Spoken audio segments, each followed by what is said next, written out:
그 누구도 덤비지 못하는 세계 최강 미군 특수부대에 대해 아시나요?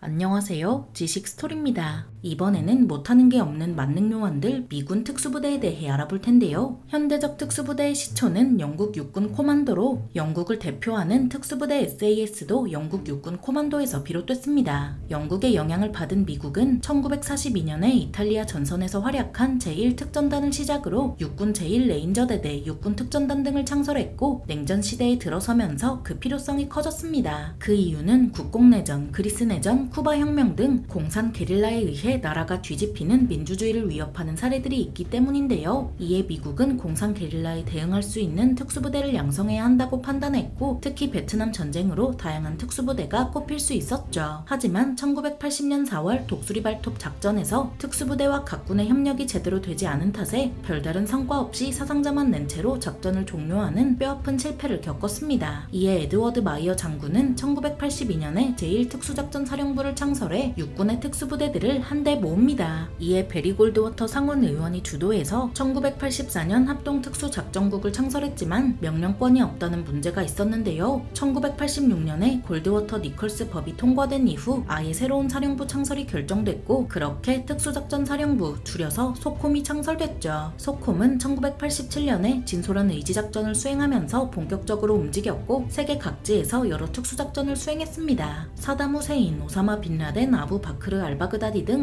적 수뇌부를 체포하거나 사살하는 건 물론 적 핵심 시설 점령 및 파괴, 독재 정권 전복 등 영화에서나 볼 법한 전과를 세웠습니다. 이런 소콤의 특수부대들은 지금도 알려지지 않은 여러 특수작전을 수행하고 이 중에는 대중에 알려진 이들도 있는데요. 먼저 소콤은 크게 합동, 육군, 해군, 공군, 해병 총 5개 사령부로 나뉘어 있고 여기에 대중에게 잘 알려진 델타포스, 그린베레, 네이비실 등이 포함되죠. 먼저 육군 특수작전 사령부에 속한 그린베레의 진짜 이름은 미 육군 특수작전 부대로 1952년 6월 19일 공산 게릴라에 대응하기 위해 미 육군 제10특전단으로 창설됐습니다. 대중에 알려진 이름은 이들이 비공식적으로 써왔던 녹색 베레모에서 따왔고 1961년 존 F 케네디 미국 대통령에 의해 공식으로 인정받으면서 그린베레로 대중에 알려집니다. 케네디 대통령은 특수부대에 관심을 가지고 적극적으로 지원해줬는데요. 이런 케네디 대통령의 업적을 기리고자 육군 특수전학교의 이름을 존 F 케네디 특수전학교로 바꾸었죠. 1962년에 SAS의 강도 높은 훈련, 체계, 기술, 경험 등을 녹여낸 그린베레는 더 강해졌고 특히 베트남 전쟁에서 게릴라전을 마스터합니다. 이들은 소콤에서 가장 크고 예산도 많이 받으며 2차 대전 이후 미국이 개입한 모든 전쟁에 참여한 만큼 가장 많은 임무를 수행했습니다. 이런 그린베레의 임무는 닌자처럼 표정만 치고 빠지는 것도 있지만 게릴라전, 파괴공작, 민사심리전, 특수정찰, 정보수집 등 전세를 모조리 뒤흔들 임무를 수행하는데요. 이런 임무 특성상 CIA, DIA 등 정보기관과 협력하는 일이 작고 오퍼레이터 한 명을 양성하는데 20억 원이나 들일 만큼 그 임무의 중요성을 이루 말할 수 없죠. 다음으로 티어 2급 특수부대인 제75 레인저 연대는 미국에서 가장 긴 역사를 자랑하는 특수부대로 영화 블랙호크 다운으로 대중에 널리 알려졌습니다. 레인저라는 단어는 17세기경 위험지대를 순찰하면서 위험을 미리 발견해 본대에 알리는 순찰대원을 부르는 말에서 비롯됐습니다. 위험지대를 순찰하려면 체력은 물론 용기도 받쳐줘야 해서 레인저는 자연스럽게 정예를 의미하게 됐는데요. 미 육군 레인저는 영국 육군 코만도의 깊은 인상을 받아 1942년에 비슷한 부대로 창설됐고 2차 대전에서 정규전, 비정규전 가리지 않고 활약했죠. 6.25 전쟁에도 활약한 레인저는 한때 모두 해체되는 수모를 겪었지만 장거리 수색 정찰 중대로 베트남 전쟁에서 화려하게 부활했습니다. 제75 레인저 연대는 베트남 전쟁 말에 남아있던 2개의 레인저 중대에 1984년에 1개 레인저 중대를 더해 2년 뒤인 1986년에 창설됐습니다. 1984년부터 그 역사가 시작되는 제75 레인저 연대는 적 요충지를 점령한 다음 아군 아군이 도착할 때까지 사수하는 임무는 물론 고가치 표적 생포, 직접 타격, 화력 지원 등 든든한 국밥 같은 존재로 거듭났는데요. 이들이 참여한 중요 작전으로는 넵튠 스피어 작전과 케일라 뮬러 작전이 있죠. 이런 그린베레와 제75 레인저 연대의 날개가 되어준 제160 특수작전 항공연대, 통칭 나이트 스토커도 빼놓을 수 없습니다. 특수작전 항공부대인 이들은 특수작전용으로 개조된 헬기를 운용하며 소속은 육군 특수전사령부지만 뉘집 특수부대인지 묻지도 따지지도 않습니다. 나이트 스토커의 조종사들은 야간에 맨눈으로 저공 비행이 가능할 정도로 비행의 도 같은 최정예들인데요. 이런 나이트 스토커는 공수부대로 분류돼서 6주간의 훈련을 통과하면 공수부대가 쓰는 빨간 베레모를 쓸 수 있죠. 이어서 해군 특수전사령부에 소속된 특수부대로는 크게 네이비실과 제4해군 특전단이 있고 특히 네이비실이 유명합니다. 2차 대전 당시 수중 파괴대 줄여서 UDT에 뿌리를 둔 이들은 1961년에 알레이버크 제독이 지상이든 공중이든 다 작전할 수 있는 특수부대를 언급했고 1962년 1월 케네디 대통령의 명령으로 창설됐습니다. 총 4단계로 구성된 62주 훈련 과정을 무사히 수료해야 휘장을 받고 작전팀에 배치되며 여기서 부대 자체 훈련을 한번 마쳐야 실전 투입 기회를 얻을 정도로 정예 중 정예인데요. 이들은 해군 소속 특수부대지만 지상이든 공중이든 가리지 않고 상당한 전투력을 자랑하며 오퍼레이터 한 명을 양성하는데 27억 원이나 들 정도로 손에 꼽는 고급 인력이죠. 이들은 베트남 전쟁의 정글부터 이라크 전쟁의 사막까지 육해공 가리지 않고 많은 작전을 수행했지만 미 해군 특수부대는 사실상 네이비실 뿐인 탓에 적지 않은 인명 손실과 전투 피로로 이어졌습니다. 그나마 이런 네이비실을 곁에서 지원해주는 제4해군 특전단은 특수전 전투정 승조원, 줄여서 스윅으로 나이트 스토커 해군 버전이라 볼 수 있습니다. 이들의 임무는 특수작전용으로 개조된 고속정으로 강습 및 정찰, 선박 포획, 구조 등 고속정으로 할 수 있는 모든 걸 하는데요. 이들이 타고 다니는 SOCR 고속정은 M134 미니건 2정, M2 중기관총 안정, 쌍 M240 2정, 마크 19 고속유탄 기관총 2정 등 강가든 바닷가든 다 날려버릴 정도로 무장했죠. 공군 특수전사령부에 소속된 특수부대는 제24 특수전 비행단이 있고 이들은 크게 특수전 비행대대와 특수전술대대로 구성됐습니다. 특수전 비행대대는 특수전에 각종 항공 지원을 제공하고 특수전술대대가 그린베레, 네이비실과 비슷하지만 그 임무는 공정통제, 항공구조, 특수정찰, 전술항공통제 등 공군에 깊게 연관되어 있습니다. 공군과 대척점에 서 있는 해병대 특수전사령부에 소속된 특수부대는 해병 레이더 연대가 있는데요. 포스리콘, 즉 해병 수색대에서 선발된 최정예인 이들은 직접 타격, 게릴라전, 대테러 임무 등 포스리콘과 달리 비정규전의 비중이 높다는 차이가 있죠. 해병대에서 최소 2-3년 이상 복무한 부사관만이 해병 레이더 연대에 지원할 수 있으며 선발 과정 3주와 훈련 과정 9개월을 거쳐야 해병 레이더 연대에 배치받을 수 있습니다. 또 배치받는다고 끝나는 게 아니라 외국어 교육 과정 6개월, 공수 기본 교육 3주, 해병대 전투 스쿠버 다이버 과정 8주 등 엄청난 교육 훈련 끝에 한 명의 오퍼레이터가 탄생합니다. 마지막으로 소콤의 최고봉 합동 특수전 사령부, 줄여서 제2사에 소속된 특수부대는 델타포스, 대북으로 제24 특수전술대대 정보지원 활동대가 있는데요. 먼저 델타포스부터 공식 부대명이 존재하지 않고 현재 불리는 부대명조차 최고 기밀로 티어 1급 최정예 특수부대로 분류되죠. 델타포스는 넵튠 스피어 작전을 수행한 대북으로보다 많은 예산으로 그린베레, 네이비실, 제75 레인저 연대가 수행하는 것보다 훨씬 어렵고 위험한 흑색 작전을 수행합니다. 이러한 흑색 작전 중에는 적에 대한 군사정치 공작, 암살, 흑색 선전은 물론 대테러 임무, 첩보, 방첩 등 은밀하게 세상을 깨끗이 만들고 있습니다. 그리고 대북으로, 즉 해군 특수전 개발단은 델타포스와 마찬가지로 티어 1급 최정예 특수부대인데요. 이들은 오직 네이비실에서 선발하며 그레나다 침공작전, 모가디슈 전투, 넵튠 스피어 작전 등 수많은 작전을 수행한 정예 중 정예로 그만큼 상부도 현장 지휘관에게 믿고 맡기죠. 이런 델타포스와 대북으루가 그 명성에 걸맞은 항공 지원을 받기 위해 제24 특수전술대대가 존재합니다. 특수전술대대와 같은 임무를 맡은 이들은 항공기가 낀 작전에 빠질 수 없는 최고급 인력입니다. 거기에 정보작전에 특화된 정보지원 활동대는 델타포스, 대북으루와 마찬가지로 티어 1급 최정예 특수부대인 만큼 그 부대명조차 알려지지 않았는데요. 이들의 임무는 다양한 분야에 걸친 정보작전으로 소콤 소속 오퍼레이터인 만큼 암살, 특수정찰, 감시, 흑색선전 등 특수부대 하면 떠오르는 임무도 거뜬히 해낼 수 있죠.